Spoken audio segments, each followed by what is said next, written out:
So, hello and welcome, guys. Welcome back to the Improvement Season podcast with me, Pascal. And today, Steve is just on the other side. He's just looking at me the entire time, and I'm just talking for myself here. No, of course not. Steve, hello. What's going on? I need to change my voice to make it more radio appropriate. I think your voice is actually quite nice as well. Let's give some credit to Steve as well. I mean, you get so many compliments already for traps, shoulders, arms. So we don't want to, and the neck. So we don't want to give you too much. But a little bit credit for your voice, I think, is absolutely appropriate. How are you doing, Pascal? So you're turning it around. Yeah. Because I was asking how you're doing. Oh, did you already ask me? Yeah, I think so. I am in good spirits. I am back training again. So started off my next mesocycle. Had a really nice session. I was just telling Pascal off air about how nice it is. And this might sound really strange to some people, but I find it really nice to go into the gym, do not that much, get a really good result. Like I got a crazy quad pump, training felt really nice, and come out of the session feeling like, oh, that was really good, but I have so much more I can give in future. It's just such a nice feeling to me, not feeling trashed, but feeling like, it's kind of like, to me, it's like the mind muscle connection on like, I don't know, a row. You can do it and not have any mind muscle connection and feel trashed because you're swinging all over the place. It's really heavy, your joints hurt. Or you can do it with a great mind muscle connection and get so much more bang for your buck and not feel trashed. That's kind of where I am. And that's kind of where I like the first week to be, where sessions in and out, everything just feels nice. And don't get carried away. So yeah, I'm feeling good. Cool. Sounds good. I mean, how is your structure of the training protocol now? Because now you deloaded in the middle of the week, so you're not sticking to the usual calendar week, right? Yeah, ever since the mini cut, I screwed things up a little bit, kind of, because I didn't feel like I needed a full deload in the mini cut, so I just took half a week, and then that's why I've turned into training in the middle of the week. But I think it's good for people to know, because I often get asked whether it is okay to do something like, for example, you have a push-pull legs split. And whether it is okay to do push-pull legs rest, push-pull legs rest, because that actually then means your training week is 8 days long instead of 7 days, if that's okay. And I think it's absolutely fine. I mean, you don't have to stick to the calendar weeks to actually progress or to make it happen or so. I do like it because it just allows me then to get into the rhythm of things, and also because of the traffic, it's awful here. So I'm now starting my training week on Saturday and Sunday, so that I have Monday off and Friday off. That allows me to not be stuck in traffic for at least 2 days in the week.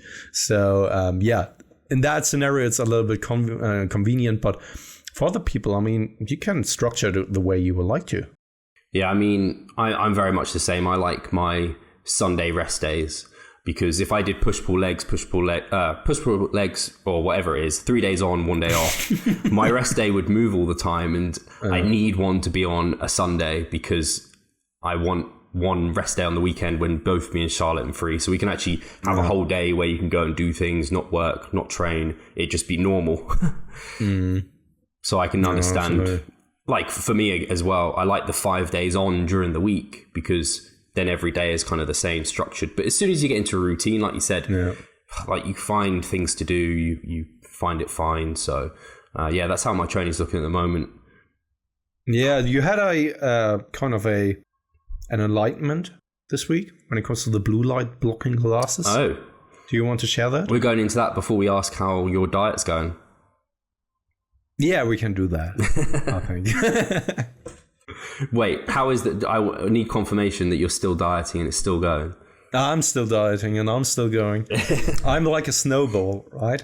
So right now, I started, it's quite the contrary. I started big and I get smaller and smaller, but only because I'm going downhill, and down at the bottom of the mountain, it's warm, but at the top, it's really, really cold. That's why me as a snowball, I'm really, really big right now, but once I get to the bottom of the mountain, I'm actually, shredded. Water. I'm only water anymore. Right. That's this is thermogenesis. It's fine. It is, yeah. That's exactly what it is. No, I'm still rolling, but I can actually talk about it in a second. Yeah, blue light blockers. So these fuckers. Oh, what was the term again? Sophisticated. Oh, yeah, it was. Although it looks ridiculous when you do it on this because, like, it just reflects. Yeah. So, yeah, it was. I don't know if it was a revelation or it was just a case of basically what happened. I'll start from the beginning. So, one of my clients updated me and said about how they'd been to the opticians. I think they had their blue light blockers on them, and their optician looked at them and were like, these aren't doing anything. They're a clear lens, like this one. It's just a clear lens. It does nothing. I don't know if that's true about these. And he got his like blue light blocker, went over it and was like, look, it's going straight through. It's doing nothing. So she then invested in a more expensive pair of blue light blockers that apparently work. So then this got me thinking, like, I don't know about blue light blockers. Like, most things that I do and take and like what we just talk about on the podcast, we're very much evidence-based. We care about the research. It's like, I've never looked into these. I've just heard people recommend them. They sound kind of logical.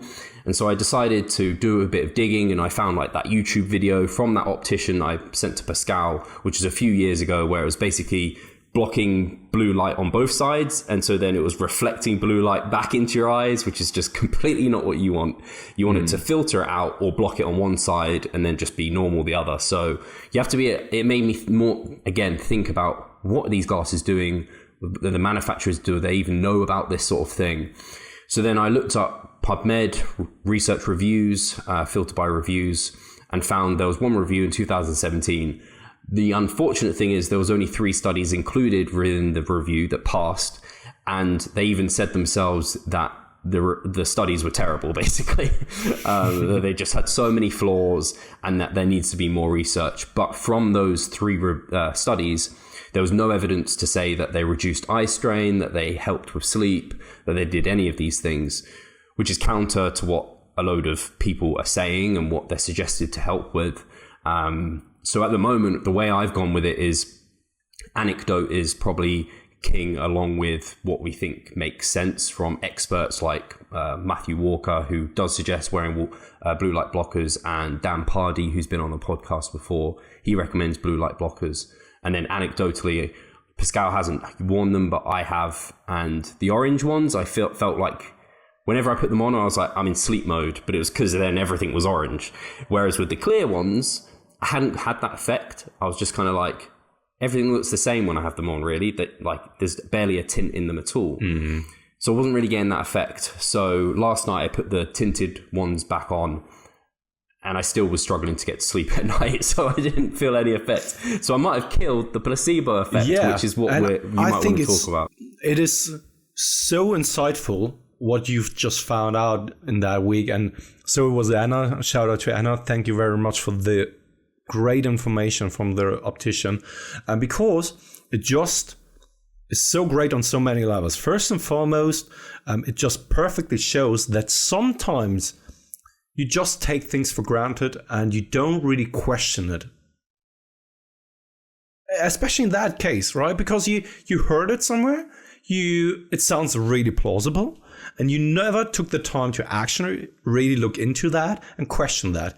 I'm not saying that you always have to do that, because then your day would just look like being on PubMed and stuff like that, trying to research everything.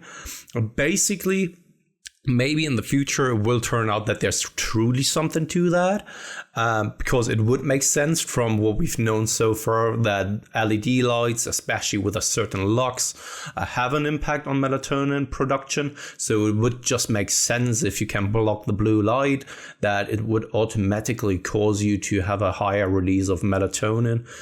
But I found it so cool once again to finally have something again where we are just like confronted with that situation where it's just like, oh, fuck, I didn't really think about it. And I'm so stupid, because it's so obvious that questioning something like that should actually be the case before wearing a device like that. But At the same time, once you wore them or once you purchased them because you never questioned it and you absolutely believed everything that was beneficial to that device holds true, that possibly the placebo hit you so hard because you were expecting something from that. It's like, yeah, truly taking a pill, you are expecting that the pill will do something for you, right? And I found it really interesting when you actually told me about it, also sent the video, because also me, I never questioned it. And I know a lot of people who are wearing those glasses, and probably they never questioned that as well. And it's interesting. Yeah, I mean, to the degree where I've had those blue light blocking glasses for like 2 years, the orange ones that are now kind of broken, I'd wear them outside, like walking along the street and everything. And I'd take them on holiday just because I was like, these definitely make a difference. Yeah. And by the way, now let's just assume that it turns out that they are not helpful at all and doesn't do jack shit. Now you have to live with the knowing that for the past 2 years, you walked around like a really big idiot on the streets. Basically look like a bug. I think that's what my sisters called me when I was back at Christmas with my blue light blocker orange ones. That is the worst thing about it. At least they're cheap. They're not expensive. So even these ones, which look okay, they're like, I don't know, £20 or something. So they're not expensive. So I wouldn't say the jury's out on those at all. There needs to be more research. Not. And in fact, I was just going to say, I want to get Dan Pardy back on, and I will ask him about them more. Yeah, and I would assume that maybe the more expensive ones that do the job of blocking the blue light, maybe there's really something to that. And I mean, from 3 studies that were even poor, I mean, you can't really take anything out of that one then. No, the only thing I'd say is I wonder if just wearing like sunglasses would do the job, because that's effectively what they feel like. Because you dim the lights at night, like that's something where we've got some evidence in that you try and match your lighting indoors to outside, and that should help your sleep and wake rhythms.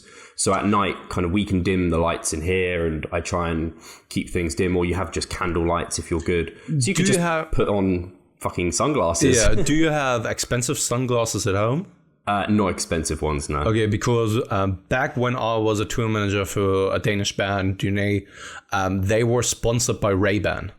And for the first time in my life, because I'm just clumsy when it comes to sunglasses, I either destroy them or forget about them somewhere. I just leave them. And that's why I never invested in actually proper sunglasses. So we actually got glasses for free, and it was the first time that I was wearing like really expensive sunglasses, and it was crazy because once I wore them and I was walking outside in the summertime, you can actually see in reflections how much the glasses themselves are working. They are really breaking the light, and you can see it, how the glasses are doing their job. It's crazy, actually. If you've never experienced that before, I was just like, what is going on here? I think for my 18th, my friends, 3 of them invested in getting me a pair of Ray-Bans, but they're the ugliest fucking Ray-Bans ever. At the time, I thought they were cool, and they were like, but they're big old fucking things. So I think they're at home somewhere. Yeah, but they probably bought it over a Facebook ad where the Ray-Ban was then 99 cents. Some friend posted about that awesome Ray-Ban deal. Oh god, yeah. No, I'm glad those have stopped at least.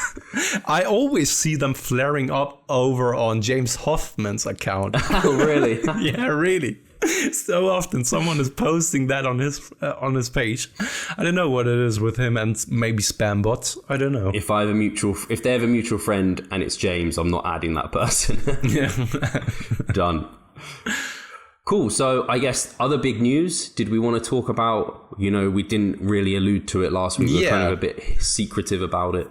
Yeah, absolutely, because I shared it now on Instagram. So I think it's absolutely all right now also to talk about it over on the Improvement Season podcast.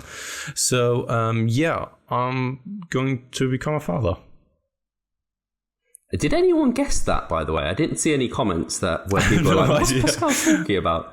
I have no idea. Did you get many messages over on Instagram? Yeah, absolutely insane amount. I think I've never in my life got so many messages at the same moment or in the time span of like 24 hours, which is highly appreciated. I mean, it's one of the, if not the biggest things that happened in my life so far, because this is just life-changing. I mean,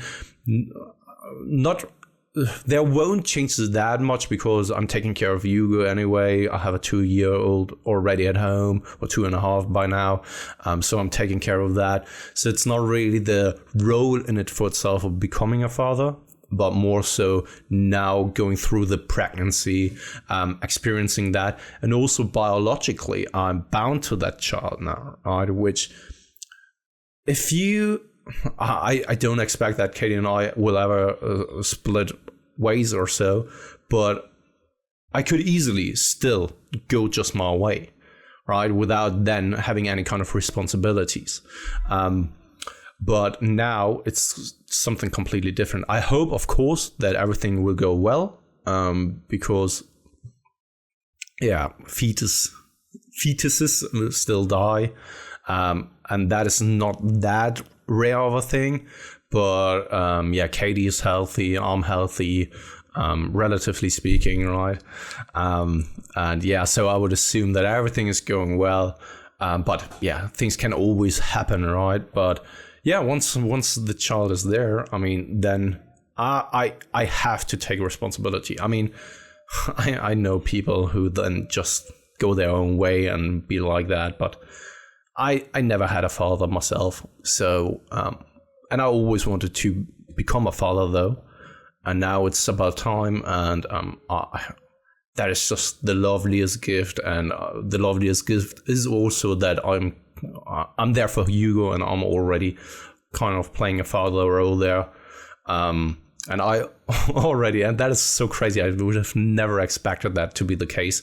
I every once in a while already have like nightmares and dreams of losing him and stuff like that, which is crazy. And I've never had that in my life before, where I fear of losing someone close to me in my life. Never had that, which is kind of sad, right? But I was never that emotionally attached to someone, or I never imagined that this person, if I don't take care of that person, that they will just go out on the street and get hit by a car, because you would assume that everyone in your life right now is capable of taking care of themselves. So I had never that fear. But right now, I'm so often dreaming of awful stuff where something is happening to Hugo, for example, and I know that this won't change when the second child is there. But this is going to go down, hopefully. And the funny thing is that the show I was planning to do at the UK DFBA is on the 10th of August. That is the southern region competition. And right now it's set to come on the 10th of August, which is crazy. The incidents that, maybe this is happening on the same day. But we will see. I'm first and foremost, I'm dieting, and we will take it from there.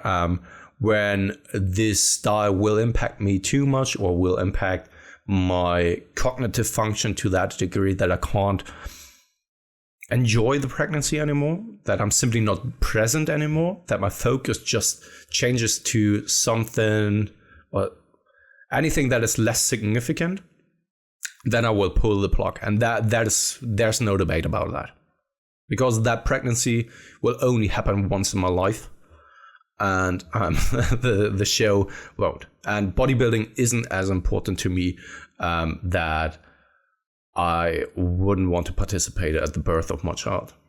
Yeah, I'd hope it isn't that important for anyone, where they choose that over being at the birth of their child. Although I have a horrible feeling I wouldn't. Yeah, I have a feeling there are some people. I don't know which competitor it was. One IFBB pro was actually competing. I think he won something.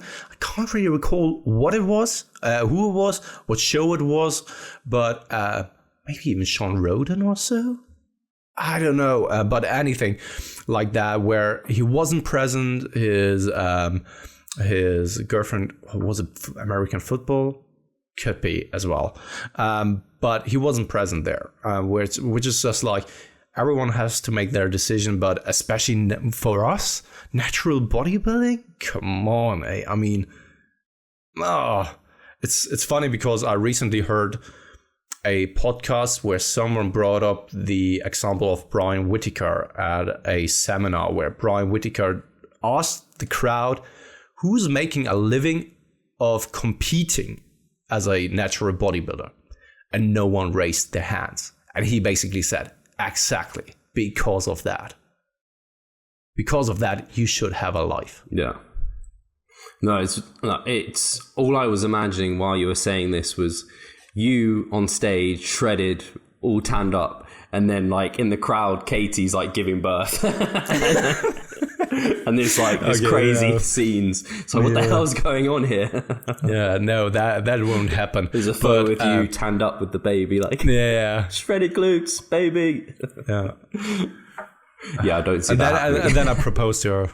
Is that the big news next?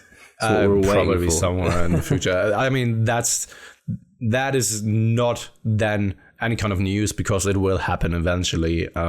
So yeah, but first and foremost, now comes the child, which is a huge deal. I mean, it will change everything. Basically. We better get 1,000 likes on this. Yeah, we do. Guys, maybe like this video now. Pascal's becoming a proper dad. Not proper dad, a biological dad, I guess, is the way we should term it. No, are you it's hoping really for crazy. A boy, girl? A boy, yeah. You're hoping for a boy? Yeah, totally. I don't know why, but Katie and I are both like, yeah, it would be lovely to have another boy. There's no particular reason why. I mean, I would also love to have a girl. I mean, it's not a question about that. It's not like that we won't take care of the baby or we'll just like, okay, go your way. We are not in China anymore in the 90s or 80s when it was. But yeah, so we just have to wait and see because I don't know how it is in the UK, but there's a law. I would even assume that's EU wide, a law that you're not allowed to know about the gender of your child until a certain week. Okay. Because up to a certain week, you can still get easily rid of that child. And some people, as it seems like, because there's a law for it, I would assume that some people, even when it's not their desired gender, they get rid of the fetus. Yeah, sad. I don't know if that's here, but yeah.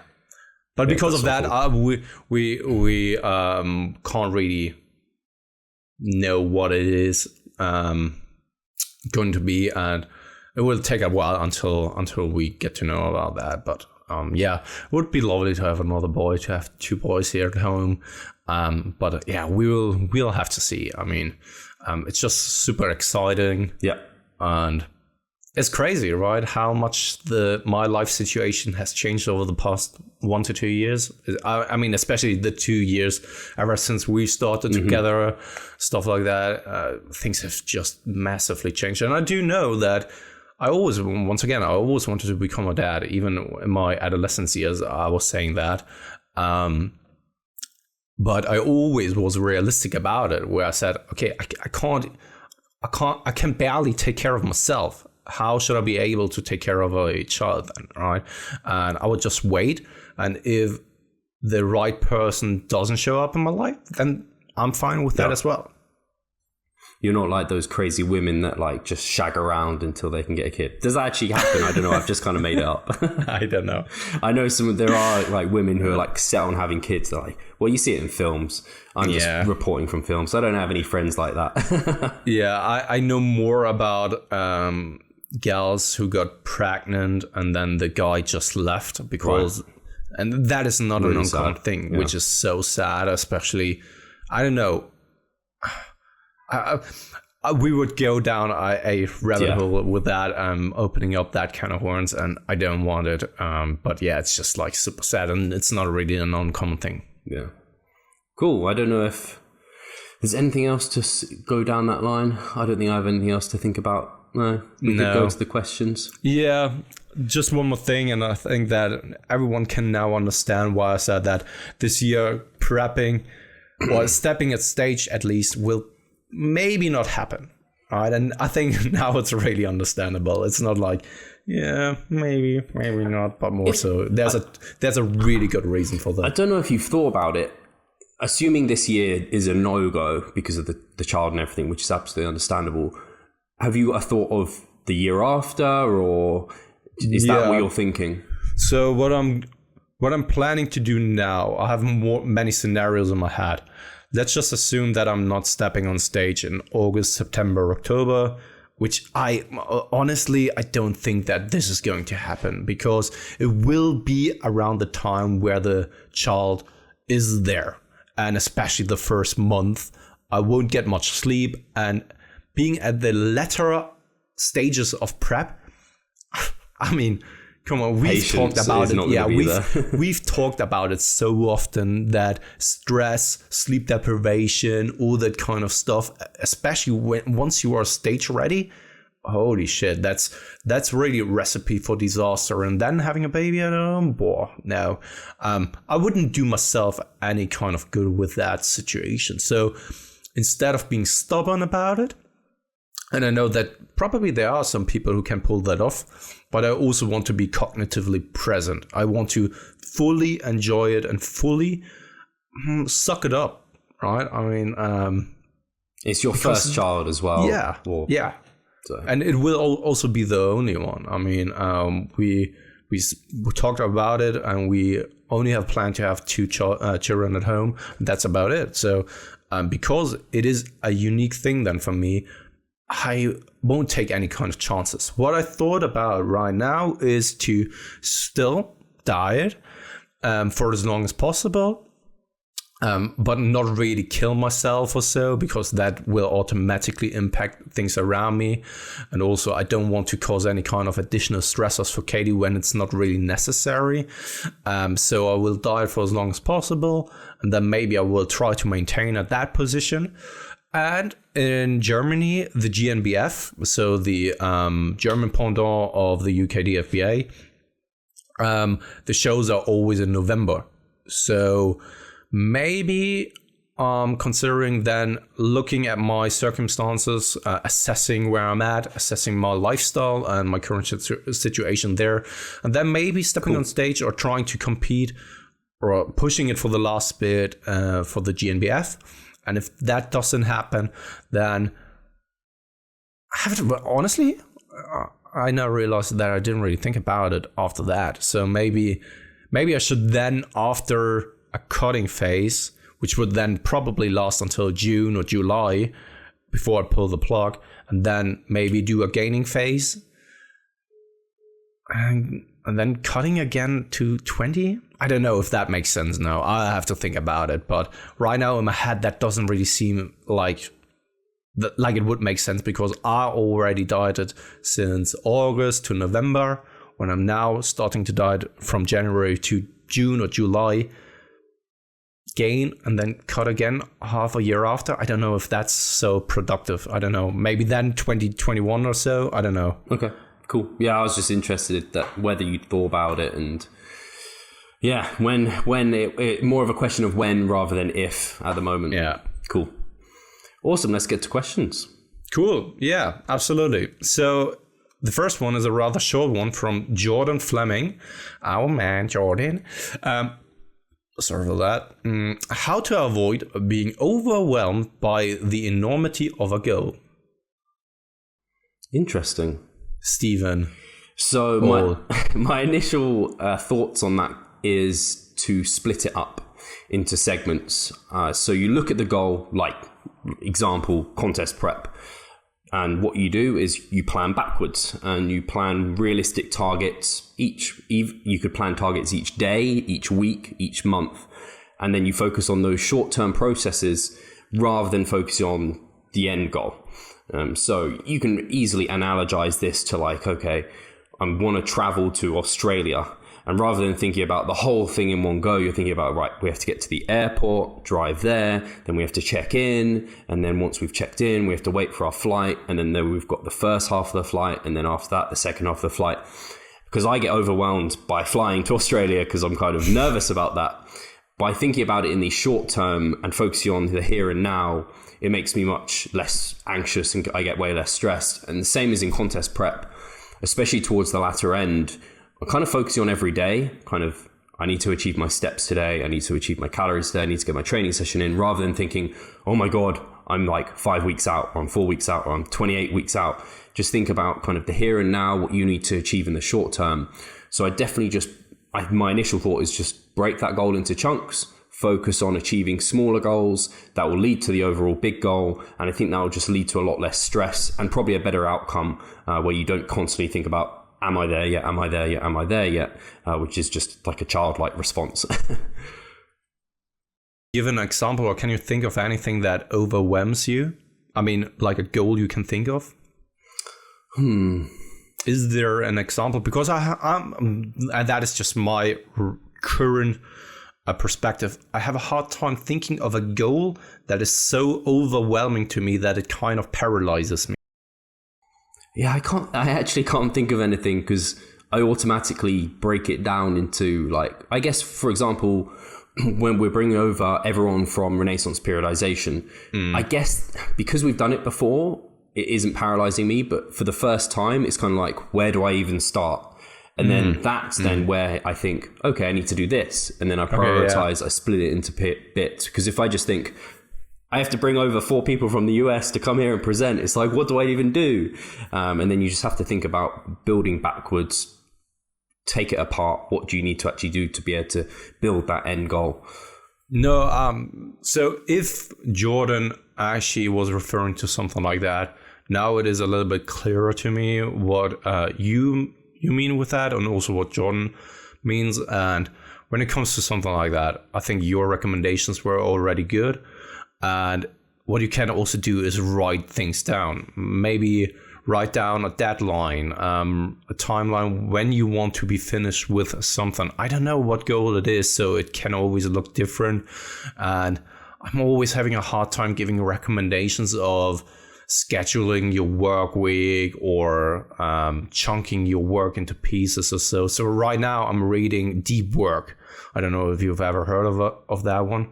And I'm quite underwhelmed by it because lots of things he's talking about sounds good on paper and is not really rocket science or anything that you've never heard of before.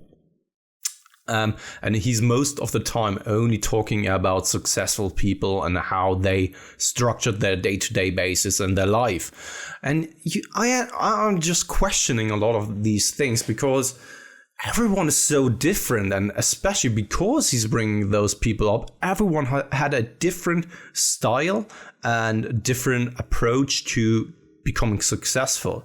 So I don't know, you can try around with certain strategies of structuring your day, but in the end it is basically coming down to what does work for you, and this can look quite different to the most successful people on paper in the world.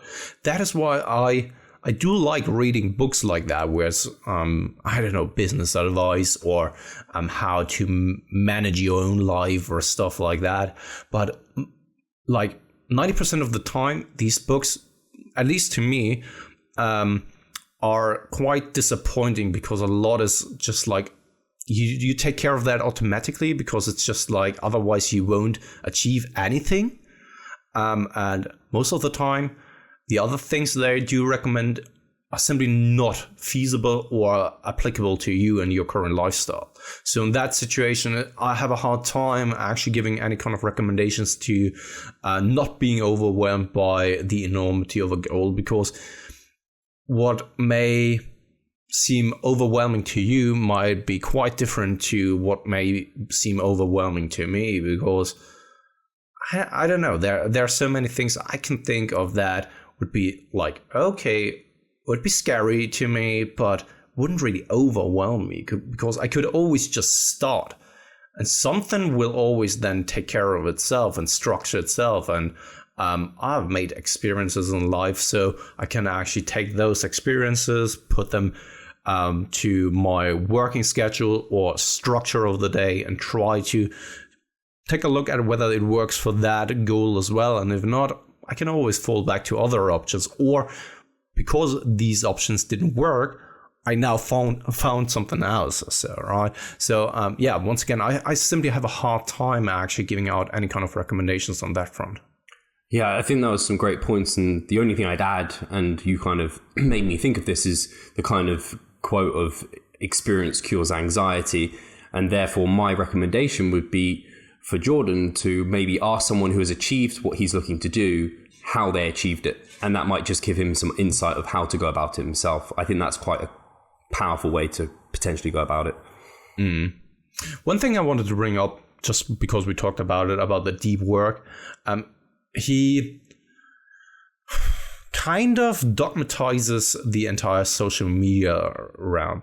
And and most of the listeners know that I'm not the biggest fan of something like Instagram and stuff like that, but maybe because I simply don't know how to use it to my advantage. Could be, right? But he stigmatizes, the entire social media platforms. And when he gives out recommendations, it's just, most of the time like, okay, get rid of your phone to actually really focus. And yes, there may be something to it. But funny enough, I just recently saw a study about that has never been looked at, whether this is truly the case, that being on your phone does cause you to be less focused and all that kind of stuff. It was only an assumption all the time that seems plausible, such as the blue light blocking glasses, but actually it was never looked at. And when they finally looked at that, they found out that the focus and the attention span didn't really suffer to that degree as many people assumed. Because, you never know. Our next generations, they will grow up with that being the normal thing. For us, it's still and will always be kind of novel and not really an intuitive approach. But for especially the children that grow up with smartphones and tablets, when they have something like that in their hands from the age of, 3, 4, 5 or so, it becomes just a second them and a device that comes with their growth. No, I don't think that then the focus suffers. I'm not trying to downplay the potential consequences that something like this can have, and I think that probably there are many things that could be detrimental, but it also offers so many positive aspects, probably for our society, future innovations, and all that kind of stuff. It just makes me think of like a calculator. And I remember exams where you weren't allowed a calculator. It's like, when in life are you not allowed to have a calculator? Yeah, it's like, come on, true. This is just a good tool. Yeah. Awesome. Next question, shall we get to? Yeah. So, Ming, how do you convince your female clients to repeatedly commit to massing? Steve has clearly made stunning progress with assertive gaining phases. But for female clients who want to stay in bikini, where the stage weight is roughly similar among competitors for a given height, do you put a cap on the maximum weight one should gain in the off-season? Similar for men's physique, if someone who is already jacked wants to stay in that division, do you just control the food in the off-season so they don't outgrow it? Interesting question. So we know Ming, she's a client of Jared Feather. She came over to the seminar and everything, and she's a great bikini competitor herself. And this is interesting because it touches on a few things where Ming kind of talked about how do we get females, and I don't think it's really any different between females or males, to be honest. Males are very similar in that we struggle with committing to massing phases as well, and especially doing them kind of not cleanly, but like not just controlled. Controlled, that's the word. And then she also touched on being kind of concerned about not being too large for the division. And these kind of go against one another. So the idea of being consistently going into a massing phase assumes you are trying to gain muscle mass. However, if you're concerned that you're getting too big, why would you even go through a massing phase? The only reason to go through being in a calorie surplus, as far as I'm concerned, is if potentially you need to recover from contest prep dieting and you need to increase your body fat, by which you wouldn't need to increase it by much to be in a healthy zone, especially as a bikini athlete. Like, you don't need to be much above that to really be in a healthy zone for most people on average. And then if you are then pushing it further than that, that assumes that, I don't know, for a bikini competitor, you want to build some of your delts, you want to get more of a V taper, you want to build your glutes. And then the same thing applies to anyone else, where you might put some muscle groups on maintenance, you focus on those, and you go through a surplus because you know to be better, this is something that has to happen. And there's always costs that come around from going through this process, like any building process. With discomfort with discomfort comes change. With comfort doesn't. And so if you want to just maintain the muscle mass you've got and just kind of recover from your show, then you go into a surplus, recover after your show, maintain a lean physique, and then you can diet down again in future. And I mean, you're not changing anything apart from body fat levels because you don't want to change the division you're in. Potentially you want to get more conditioned other times, which you can talk about and kind of theorize how you diet around that. But I don't know, I'm a little bit confused by the question because it kind of ensued that someone wanted to gain muscle mass, but then in the same line of thought assumed that someone actually wants to stay in the same division and then not grow muscle mass, which would require two different goals. So that's my thoughts on it. I don't know how to answer any better than that at the moment. Also, I have other thoughts on the matter as well, and that is, for example, it sounds to me as if the assumption is there that gaining muscle mass is just such an easy process, and if you don't watch out, then you put on so much muscle mass that it would be detrimental for you and it would put you out of the division, which is hardly ever the case. I think that probably nearly all competitors can improve somewhere without changing the stage weight drastically, unless you are on drugs or so. So when you are like, let's just put Steve, for example, right? His competition in 2014 in comparison to his last season, was the stage weight kind of the same, Steve?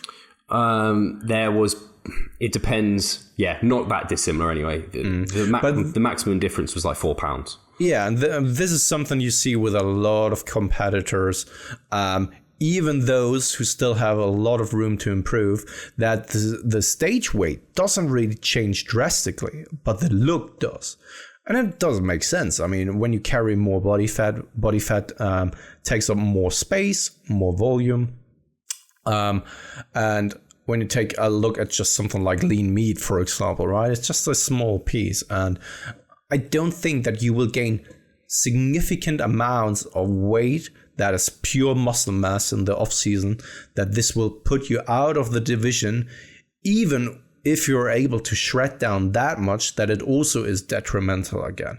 I hardly doubt that, actually, especially when you are training for bikini, that I don't think that you always push it then that much in regards to the leanness, but probably sometimes you can always push a little bit without then sacrificing the standards of that division. So what I mean by that is actually getting too lean or have too much definition in the muscles. But when you want to stay there, I think that there's still some benefit in actually going through an off season, first and foremost, just for recovery purposes. If you don't have to do that, that there's still probably also some benefit in putting at least a little bit of muscle on your frame. And before you're running risk of getting to your natural genetic ceiling, a lot has to be done. And I don't think that this is just like an accident that is then happening. You don't wake up from one day to the next and be like, oh shit, now I gained too much weight, too much muscle mass, and now I have to actually lose some muscle mass to make weight again for that division. And if you want to stay in bikini, why not really try to cap it out there? And if you got to the point where you're then maybe too too conditioned and too big for bikini, maybe you are now enjoying being like that, and maybe then pushing for something like figure. If you don't really like figure, that's fair enough. I can see that. I also know that some people want to stay in a division, but then try to progress in that division with what you have right now, because I would assume that the closer and the more experience you get, the harder it is actually to make some progress and make some changes from competition to competition. Once you are there, great. Then you can compete more frequently because you probably won't see that much more changes anyway. Yeah, I think that's well put. The comment I really liked from you was the fact that you're just not going to gain that much muscle anyway. So like the idea of trying to maintain a certain amount of muscle mass, I mean, why not just try and add a little bit to that, even if you're adding only a pound? I mean, it's not going to make like the biggest difference that you're going to completely outgrow your category. And the only thing I'd add about men's physique is basically they're as jacked as bodybuilders a lot of the time. They just might not have the leanness or the leg development. Funny enough, I watched Generation Iron 3 yesterday. Shout out to my man Z. He sent it to me. Oh, can I say that? No, that it's a copyright thing or so. He didn't send it to me. He recommended it to me to watch it. So I bought it, of course. So yeah, I watched it, and I have no idea. I'll search. Yeah, but I watched it, and they, of course, talked about men's physique there as well. And when it all started, I mean, they also showed some videos and pictures from when it started. And it changed so drastically. Like back in the days, men's physique was really just like that beach body. If you had the right genetics, if you died for a little bit, fair enough, right? But if you really want to be competitive today, that is bodybuilding. It is. It is just a different division, has different rules and standards, but you still have to give them all the credits and all the props because they still have to diet hard, still have to train hard. It's just a different focus. Yeah, I think if anything, it's just literally they don't need to have their glutes in and their legs don't need to be in, which is often for men the hardest parts to get in. So it just shaves off that little bit of disgusting dieting, really, which some of us enjoy to some degree. So yeah, should we go to the next question? Yeah. So I just try to pronounce this. I'm not entirely certain. I'm glad you're saying it. So Oisin. It's Oisin. Oisin. That's why could be. Or Oisin. Oisin. I don't know. Anyway, you know who you are, so that's good. Do you think it is possible there is a higher risk of joint issues when using progression schemes involving volume and load compared to a constant volume approach midway between MEV and MRV? I have started to experience slight knee and elbow issues in the last few months and was wondering if this progression scheme might not be suitable for me. So, do you want me to begin? Yeah, because I'm always ending the questions here right now. And I don't know. Today is a day where I ramble a lot again. Sorry for all the listeners out there. So I assume by this he's saying what he is doing is progressing from MEV through to MRV, and he isn't sticking at that constant kind of higher volume amount and then just trickling up reps and load. That's what I assume from his question. And he said that approach has caused him some issues potentially with joints and things. What I would say is generally by utilizing the MEV to MRV approach, you are training within your recovery limits and joints and ligaments and everything are taken into consideration with that. And therefore it might not be that that system isn't playing to his favor. It might be that he might be pushing a little bit too much with the volume, which I have done before. I had then consultations with Quinn and he was just like, you need to dose out your volume a little bit differently. You're putting a little bit too much here and that's what's led to this issue. So then you just learn your body, you auto-regulate it, and you have to be very honest with yourself and see what you can truly handle. And now you've gathered some data, you found the point at which your volume gets to where you feel these niggles, these not nice feelings, and then maybe you know, okay, I need to cut it off before that. And this is assuming that other things in your life are going correctly, execution, like you're recovering well, you're taking time to have some decent nutrient timing, and all of these sort of aspects, because you have to assume that those are kind of nailed down because they're kind of basics. You're sleeping well. You have to also take those into consideration because we're not in a vacuum. You can't compare utilizing this approach versus a static volume approach because your environment's always different. There's always different inputs and outputs, whether or not your diet's changing, whether or not your lifestyle's changing, work, sleep, the time of year. So it's really difficult to say whether or not one is inherently more injurious than the other. But I can say that if you are really focusing on recovery and you're focusing on working within your MRV, then you should not encounter these issues too often. And when you do, it's a note of, okay, I may have overpushed it. I don't know whether, in my personal experience, I can't say whether or not one led to that more than the other. But my feeling is that because you're doing the incremental, starting off low and building up, for me, that seems like a bit of a safer option because you can continuously assess what that little additive effect has done rather than staying with a static higher amount, which already could be a little bit much potentially. I'm not entirely sure. I'm not entirely sure on what the science says behind this. That's most of my comments. I don't know if Pascal has anything different on that. Yeah, so not really that different, but just something to add. And that is it possible that there's a higher risk for it? Absolutely, because now you have two variables that are changing on a week-to-week basis and not just one. When you are progressing just via volume, and I think that you mean volume now in the sense of set numbers or hard sets, then of course, because you are not only changing the set numbers, but also putting load on the bar, which is your absolute volume or the tonnage is changing along the way. And as Eric once put, every single unit of volume is a unit of risk. And the more you do, the higher it gets. It's just what it is, right? But I would also assume that when you are going from MEV to MRV and you are running into issues with joints, it's like Steve said, then it's probably already exceeding your MRV. And this is something, and that is no offense to you, not at all, but many people misinterpret and get wrong and forget maybe also that the MRV isn't only limited to your muscles and what your muscles are capable of doing. Most of the time, people are just recovering fine from a muscular perspective.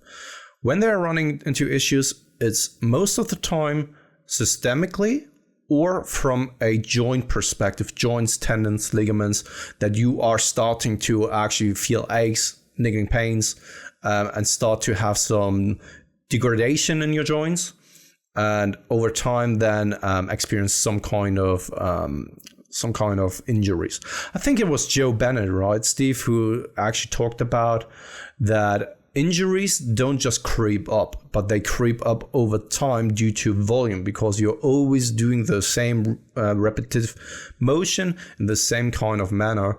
And then over time, it starts to actually cause the injury. It's not that most injuries happen acutely unless it's kind of a strain or so. But even that could potentially be caused by just months and maybe even years of moving in a slightly detrimental range of motion, maybe a range of motion that was possibly for you a little bit too wide or so.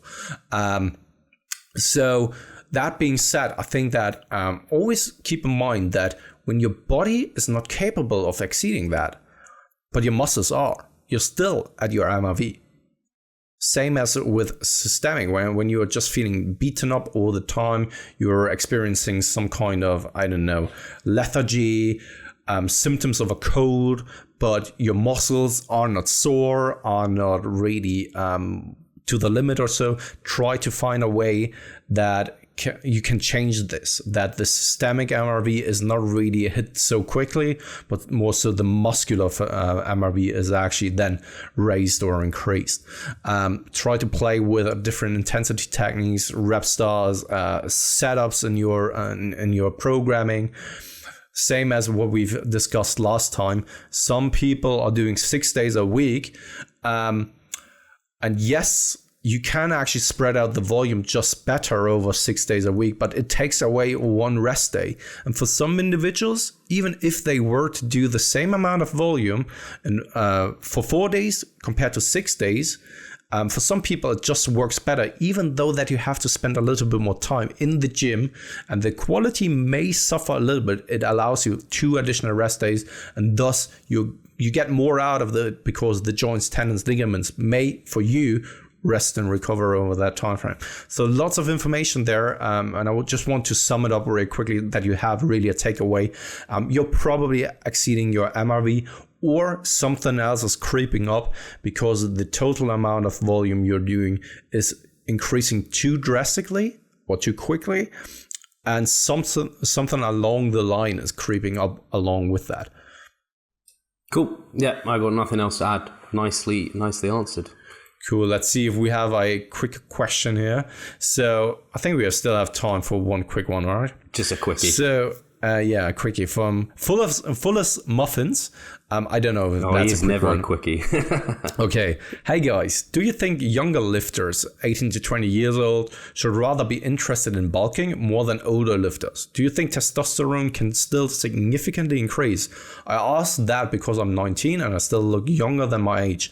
With my testosterone levels in the lower end of normal range, I hope to have a late puberty, and my first years of lifting was in calorie deficit. Interesting. So I guess what he's kind of asking is, should, when you're in your younger years of lifting, you be focusing more on muscle building, and then your latter years focused maybe less on that and more, you can focus more on cutting? If that's preferred. And can I just quickly say something before you go along?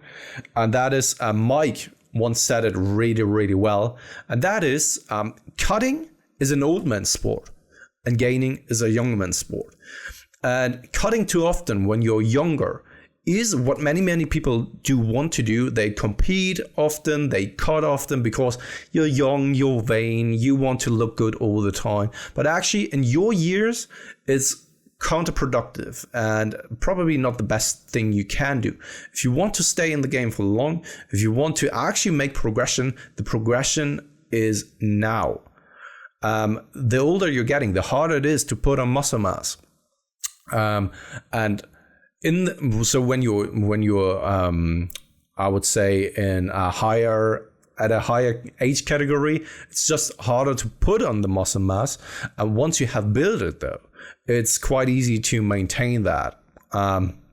So for you, I would say really quickly, yes, bulking, gaining, gain as long and as much as you can, without, of course, becoming overly fat or so, but for as long as possible over the next years. And I mean years. And you would be surprised what this does to your health overall, and also probably to your overall appearance. You will probably look bigger, and by that you can look better with a higher weight. And yeah, I mean, I completely agree. And I was thinking of what Mike talked about there as well, and he was very much referring to like competitors, and it just makes complete sense. Like in your early years, when you've got the most propensity to gain anyway, because you're newer, you're also in a better environment in terms of, actually even in terms of so many ways, like your environment's less stressful. You haven't got kids, you haven't got as many responsibilities, you can probably put more time into the gym. Your joints, ligaments, everything, they're fresher, they can take more. So your testosterone environment and all of that as well is in a superior position. So yeah, I definitely agree. When you're kind of in the more novice years, it should be that you gain for longer, because also your ratio of muscle to fat gain is also superior, which is going to lead to you getting fat less quickly as well. So you just have the ability to have longer, more extended massing phases. It just makes complete sense. Yeah, and one last thing, Muffins, I know it is always easier said than done. And I know that when people say on the internet, like, no, yeah, gain, doing that and actually coming to terms with that, it's so hard, because sure, we want to look good, and especially at your age, right? But all I can say is we have years of experience now. And the good thing about education is that someone before you has made these experiences or has made some discoveries you can now take for you. You don't have to invent the reels, for example. You don't have to, discover molecules or anything like that, because someone before you did that already. You can now just learn that, take that knowledge, and move forward from that spot. Right? And this is something you can do with that as well. You can learn from our mistakes. And I've done that in the first 2 years as well. I always wanted to be leaner and stuff. And it didn't really serve me any kind of purpose, especially not in the long term. And I would love, and I would assume that many, many people are like that. I would love to go back in time and be able to go through this period once again and do it with the knowledge you have right now. I absolutely agree. And I am exactly the same. I trained for years and I trained hard and I fucking ate hardly anything because I was just like, all I need to do is eat protein and train hard and I'll grow muscle. I didn't think about anything more. And it was the wrong move. So muffins, you know what to do now. Eat muffins. Eat muffins. Get big. Gain. And so we are planning to do this improvement season podcast for the rest of our lives. So in 5 years, for the next Q&A in 5 years, I want you to get back and report how you're doing and how you've been doing over that time frame. And he's only going to be 24. Fuck 24. Him. Fuck, eh? I'm nearly in my 40s then. Okay, that's not entirely true either. But I'm getting close to becoming in them 40s. Yeah, shit, man. So, yeah, I'm becoming a wise man then. We have grey hair by then. I have it already. You just can't see it now on video because the camera quality is not that good, but I do have grey hair. So everyone who's coming to our February coaching seminar or to the seminar in May with RP, they will see it. They will see my grey hair. By then you can just colour it in. That's true, but also you've admitted kind it of now. Proud. Yeah, I'm kind of proud. No, I'm not really proud of that. There's nothing to be proud of. Cool. Should we close it there? Say bye to everyone? Yeah, absolutely. Thank you for listening, guys. Remember, we need 1,000 likes. We get 1,000 views. Why can't every single person that views it likes it? Like, come on. It's only... I always forget about that as well. 4 times the amount of likes we normally get or something, or 5 times. Yeah. Or but do you ever 10. Do you ever like videos over on YouTube? Only the ones that I'm in. God damn. So we have to close it off now. Auf Wiedersehen. Auf Wiedersehen.